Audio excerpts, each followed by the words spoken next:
Hello viewers, কেমন আছেন আপনারা সবাই? আশা করি অনেক ভালো আছেন। আমিও ভালো আছি। রিসেন্টলি আমি পেঙ্গুইন মুভিটা দেখেছি। মুভিটির সাসপেন্স আমার বেশ ভালো লেগেছে। আজকে আমি আপনাদের কাছে এই মুভিটি এক্সপ্লেন করতে যাচ্ছি। মুভিটির শুরুতেই আমরা একজন মানুষকে দেখতে পাই যে চার্লি চ্যাপলিনের মুখোশ পরে দাঁড়িয়েছিল। মুখোশ পরা লোকটি একটি বাচ্চাকে নির্মমভাবে মেরে বাচ্চাটির লাশ একটি ব্যাগের মতো ভরে সামনের লেকের দিকে এগিয়ে যায় এবং আস্তে আস্তে করে সেই লেকের মধ্যেই ডুবে যায়। আর এই দৃশ্য দেখার পরে রিদম নামের একটি মেয়ের ঘুম ভেঙে যায়।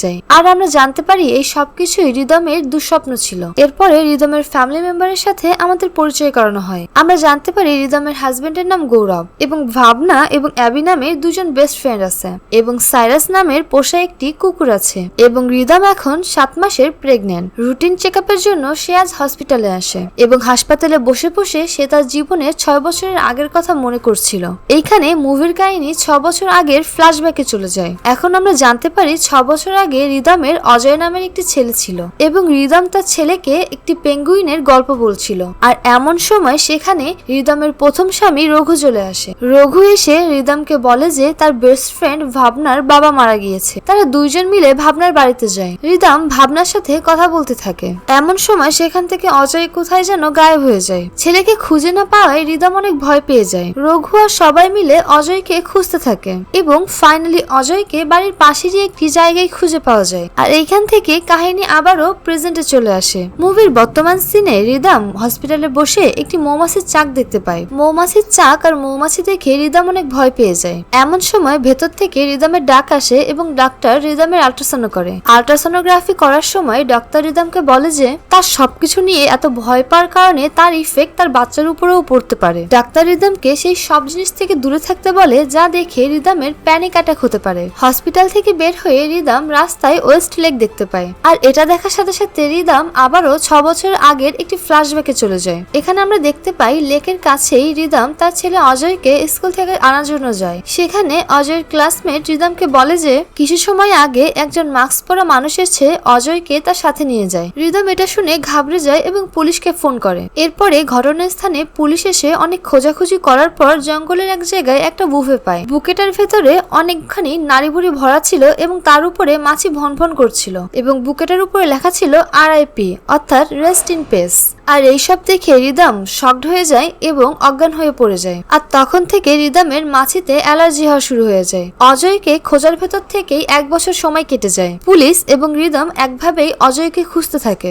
রিদম অজয়ের মিসিং হয়ে যাওয়ার লিফলেট প্রতিনিয়তই রাস্তায় চলাফেরা করা মানুষের মধ্যে বিলি করতে থাকতো। এরই মধ্যে পুলিশ অজয়ের ব্যবহৃত কিছু জিনিস জঙ্গলের মধ্যে খুঁজে পায়, যেমন অজয়ের জুতা, কোট ইত্যাদি। আর তার এই সবকিছুতেই রক্ত লেগেছিল।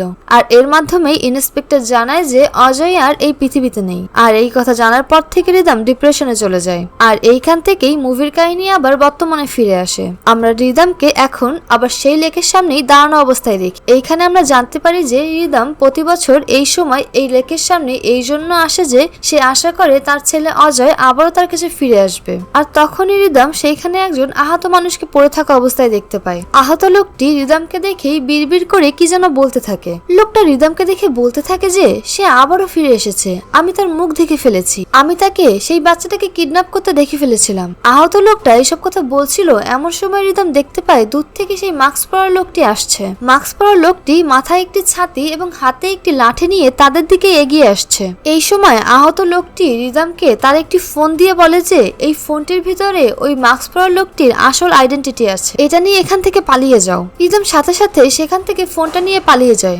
এরপরে সেই মাস্ক পরা লোকটি ওই আহত লোকটিকে মেরে ফেলে। এরপরে রিদম একটু সামনে এগিয়ে যাওয়ার পরেই তার ফোনের রিং বেজে ওঠে। আর তখন ঘাবড়ে গিয়ে রিদমের হাত থেকে সেই আহত লোকটির দেওয়া ড্যামেজড ফোনটি পড়ে যায় এবং তাড়াতাড়ি এসে নিজের গাড়িতে উঠে পড়ে। রিদম তাড়াতাড়ি করে গাড়ি স্টার্ট দিতে গিয়ে তার গাড়ির চাবিটি নিচে পড়ে যায়। আর এই সময় রিদম সেই মাস্ক পরা মানুষটাকে তার গাড়ির একদম কাছাকাছি চলে আসতে দেখে। আর ভাগ্যক্রমে এই সময় রিদম নিজের গাড়িটাকে স্টার্ট দিয়ে সেখান থেকে পালিয়ে যেতে সক্ষম হয় এবং রাস্তায় আসার পথে একটি পুলিশ চেকপোস্টে একজন পুলিশকে ঘটনাটি খুলে বলে। রিদমের কাছ থেকে এই ঘটনা শোনার পরে কিছু পুলিশ সেই ঘটনাস্থলে চলে আসে, আর এইখানে এসে রিদম জানতে পারে যে গত 6 মাস ধরে এই এলাকায় বেশ কয়েকটি কিডন্যাপিং হয়েছে, আর রিসেন্টলি এখান থেকে আঞ্জনা নামের একটি বাচ্চা মেয়ে কিডন্যাপ হয়েছে। এরপরে রিদম বাড়িতে ফেরত আসার পথে যখন সেই লেকের সামনে থেকে আসছিল, তখন রিদমের গাড়ির সামনে হঠাৎ করে একটি বাচ্চা চলে আসে। আর আশ্চর্যজনক ভাবে এই ছেলেটি হচ্ছে রিদমের 6 বছর আগে হারিয়ে যাওয়া সেই ছেলে অজয়। রিদমের 6 বছর আগে হারিয়ে যাওয়া সেই ছেলে অজয়ই আজকে হঠাৎই আপনা আপনি ফিরে এসেছে। মুভির নেক্সট সিনে আমরা দেখি রিদম তার ছেলে অজয়কে নিয়ে ডক্টর ডেভিডের চেম্বারে এসেছে। এখানে ডক্টর ডেভিড অজয়ের চেক আপ করে। অন্যদিকে এখানে অঞ্জনার মা অজয়ের সাথে কথা বলার জন্য এসেছিল। অঞ্জনার মা অঞ্জনাকে খুঁজে পাওয়ার জন্য এখানে অজয়ের কাছ থেকে হেল্প নেওয়ার জন্য এসেছিল, কিন্তু অজয় 6 বছর পরে ফিরে এসে একটা শকড একটা স্টেজে ছিল, যেখানে সে কারোর সাথে কথা বলার মতো অবস্থায় ছিল না। কিছু সময় পর এখানে রঘু আসে। রঘু ছিল অজয়ের বাবা। ডক্টর ডেভিড এখানে রিদম এবং রঘুকে জানায় যে অজয়কে অনেকদিন যাবৎ হাত পা বাঁধা অবস্থায় রাখা হয়েছিল এবং তার সাথে পশুর মতো ব্যবহার করা হয়েছিল। আর এত বছর ধরে এত টর্চার সহ্য করার পরে এবং মানুষের থেকে দূরে থাকার কারণে অজয় এখন আর মানুষজনের সাথে মিশতে পারছে না এবং কথা বলতে পারছে না। এরপরে আমরা ফ্ল্যাশব্যাকের একটি দৃশ্যতে দেখতে পাই যে অজয় হারিয়ে যাওয়ার পরে রিদম অনেক শকড একটা স্টেজে ছিল এবং অজয় হারিয়ে যাওয়ার সব দোষ রঘু রিদমের উপরে দিচ্ছিল, এবং এর কারণে রিদম ডিপ্রেশনে চলে যায় এবং রঘু রিদমকে ডিভোর্স দিয়ে দেয়। আর এইসব ঘটনার পরে গৌতম রিদমের জীবনে আসে। এরপরে আমরা দেখতে পাই রিদম তার ছেলে অজয়কে নিয়ে বাড়িতে ফিরে আসে। এরপরে রাতে রিদম সেই দুঃস্বপ্নগুলো দেখতে থাকে এবং সে নিজেকে সেই লেকের পাশে দেখতে পায়, আর সেখানে সে সেই মাস্ক পরা লোকটাকে, তার ছেলে অজয় এবং তার পোষা কুকুর সাইরাসকে দেখতে পায়। আর এইসব স্বপ্ন দেখে রিদমের ভয়ে ঘুম ভেঙে যায়। ঘুম ভেঙে যাওয়ায় সে অজয়ের রুম থেকে কিছু আওয়াজ শুনতে পায়। তার এরকম মনে হচ্ছিল যে অজয় মুখে কিছু বিড়বিড় করছে। রিদম ঘরে ঢোকার পরেই অজয় চুপ করে যায়। আর এইখানে রিদম নোটিস করে যে অজয় আজব কিছু ড্রয়িং করছে। পরের দিন রিদম ডক্টর ডেভিডের কাছে গিয়ে অজয়ের ব্যবহারের ব্যাপারে সবকিছু বলে, যেমন অজয় গতকাল রাতে কিছু একা একা মনে মনে বিড়বিড় করছিল এবং কিছু আজব আজব ড্রয়িং করছিল এইসব। ডক্টর ডেভিড তখন বলে যে অজয়ের মনে যেসব কথা চলছে সে তা সব ড্রয়িং এর মাধ্যমেই প্রকাশ করছে। ডক্টর ডেভিড তখন রিদমকে বলে এরপরে যদি অজয়ের কখনো সেই কবিতাগুলো আবৃত্তি করে বা বিড়বিড় করে সেই সবকিছু রেকর্ড করে নেবেন। এরপরে রঘু রিদমকে ফোন করে এবং তাকে তার সাথে দেখা করার জন্য ডাকে, কারণ রঘু কিছুদিনের জন্য স্টেশনের বাইরে যাচ্ছে এবং সে রিদমকে অজয়কেও তার সাথে নিয়ে আসার জন্য রিকোয়েস্ট করে। এর কিছু সময় পরে রিদম অজয়কে নিয়ে রঘুর সাথে দেখা করার জন্য একটি রেস্টুরেন্টে আসে। রেস্টুরেন্টে আইসক্রিম খাওয়া অবস্থায় অজয় তার সামনে একজন মানুষকে দেখে তার দিকে তাকিয়ে থাকে, আর এটা দেখে রিদম তার ফোনটা বের করে নেয় এবং তার ফোনের ফ্রন্ট ক্যামেরা অন করে তার পেছনে বসে থাকা দুইজন মানুষকে দেখে। আর এর কিছু সময় পরে লোক দুটো উঠে সেখান থেকে চলে যায়। রিদমের পরে সেখান থেকে উঠে যাওয়া কোট পরা একজনকে ফলো করে, যে আসলে একজন মেয়ে ছিল এবং সে তার বাচ্চাদের সাথে দেখা করার জন্য এসেছিল। এরপরে রিদম তার টেবিলে ফিরে এসে তার উপরে একটা এনভেলপ দেখতে পায় যার উপরে লেখা ছিল রেস্ট ইন পিস।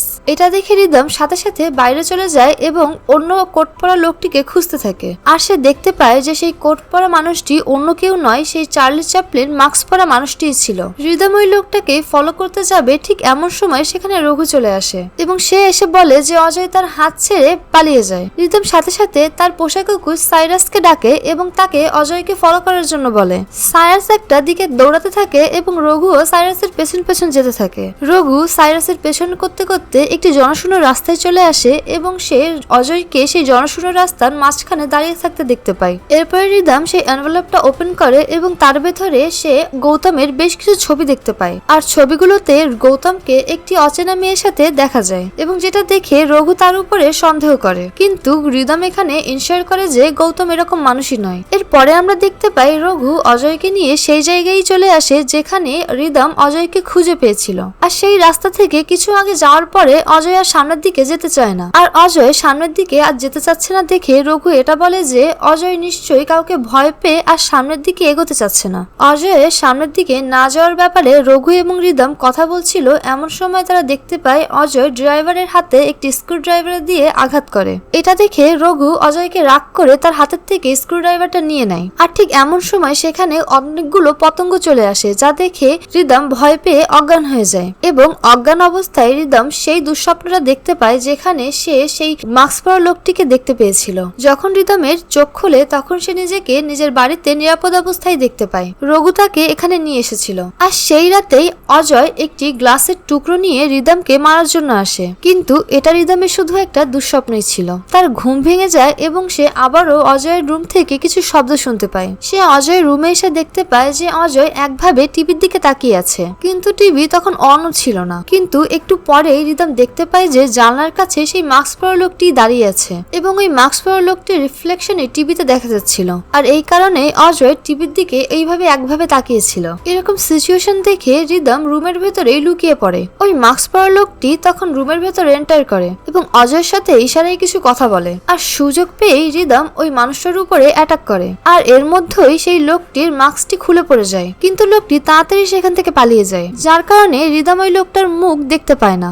রিদম তার এই সব কথা ডক্টর ডেভিড, রঘু এবং বাকি সব লোকের সাথে শেয়ার করে। এখানে রঘু অ্যাবির কাছে তার হাজবেন্ডের ব্যাপারে জিজ্ঞাসা করে, আর এর উত্তরে অ্যাবি বলে যে তার হাজবেন্ড বিজনেস ট্রিপের কারণে বাইরে গিয়েছে। এর পরের দিন গৌতম এবং রিদম যখন ডক্টরের কাছে চেক আপের জন্য যায়, তখন তারা রাস্তায় অনন্যার মাকে রাস্তার ভেতরে অজ্ঞান অবস্থায় দেখে। গৌতম তখন অঞ্জনার মাকে নিয়ে হসপিটালে যায় এবং রিদমকে বলে বাসায় ফিরে যেতে। এরপর রিদম যখন বাসায় ফিরে আসে, তখন সে বাসায় ফিরে সাইরাসকে দেখতে পায় না। সে সাইরাসকে একটি গার্বেজ ব্যাগের পাশে দেখে। রিদম সেই গার্বেজ ব্যাগের ভেতরে কারো চুল এবং কাপড়ের টুকরো দেখতে পায়। রিদম তখন সাইরাসকে ফলো করে এবং সে সাইরাসকে ফলো করতে করতে কারো বাড়ির সামনে এসে দাঁড়ায়। আর সেই বাড়িটি ছিল ডক্টর ডেভিডের। রিদম তার গাড়ি নষ্ট হয়ে যাওয়ার বাহানা করে ডক্টর ডেভিডের বাসার ভেতরে ঢোকে এবং ডক্টর ডেভিডকে সাইরাসকে বাইরে ঘুরিয়ে নিয়ে আসার জন্য রিকোয়েস্ট করে। ডক্টর ডেভিড সাইরাসকে নিয়ে বাইরে ঘুরতে আসে, আর এই সুযোগে রিদম বাড়ির ভেতরে সার্চ করতে থাকে। বাড়ির ভেতরে সার্চ করতে করতে সে একটি আলমারির সামনে এসে দাঁড়ায়। সে আলমারির দরজা ওপেন করে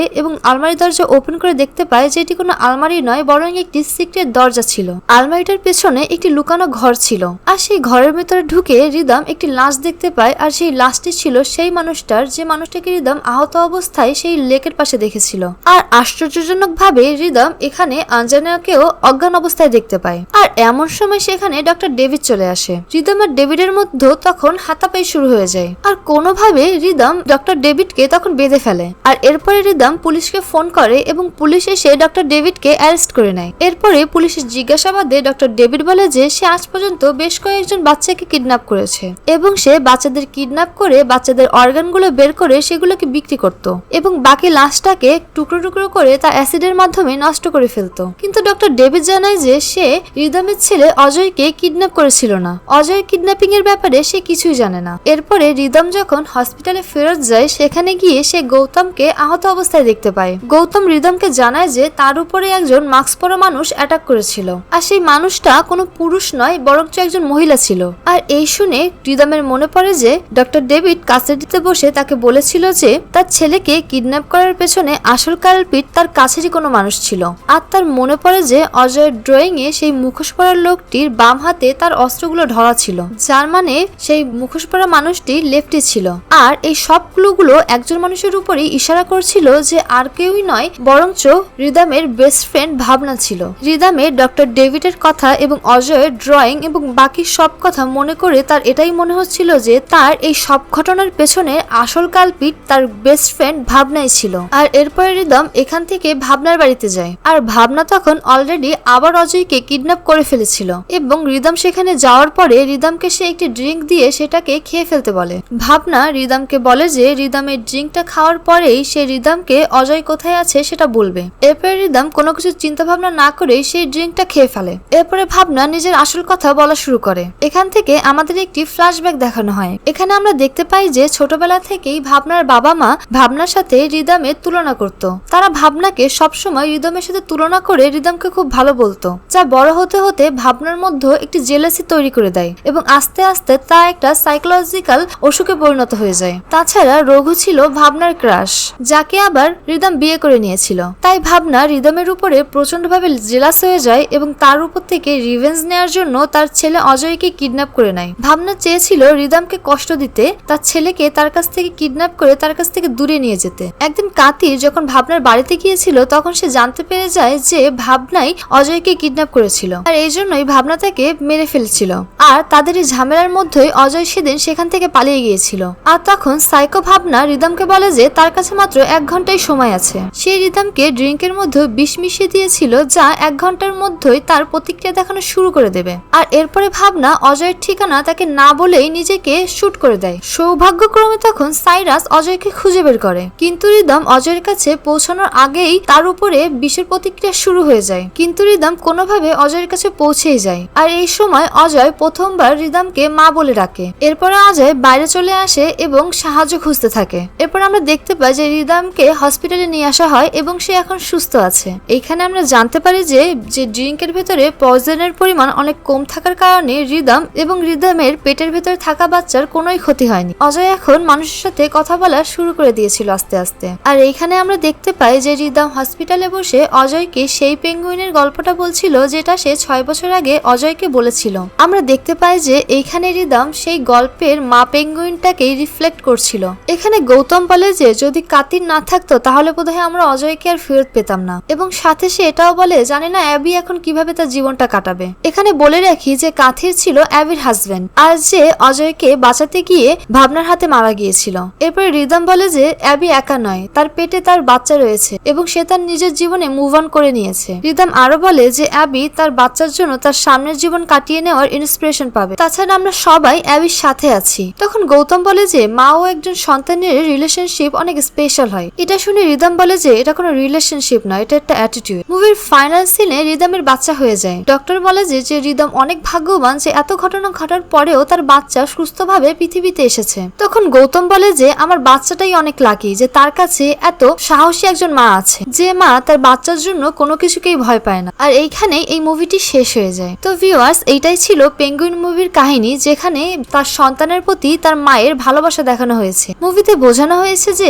সন্তানের প্রতি তার মায়ের ভালোবাসা কতটা স্ট্রং। এখানে বোঝানো হয় যে একজনের বাচ্চা 6 বছর পর্যন্ত নিখোঁজ থাকার পরেও তার মা নিরুৎসাহিত হয় না। সে তার সন্তানকে 6 বছর পরও একইভাবে খুঁজতে থাকে, এই আশায় যে সে তার সন্তানকে অবশ্যই ফিরে পাবে, এবং সে তার সন্তানকে ফিরেও পেয়ে যায়। ভিউয়ার্স, আমাদের এক্সপ্লেনেশন আপনাদের কেমন লাগলো কমেন্টে অবশ্যই জানাবেন, এবং প্লিজ আমাদের চ্যানেলটি সাবস্ক্রাইব করে দিবেন। ধন্যবাদ।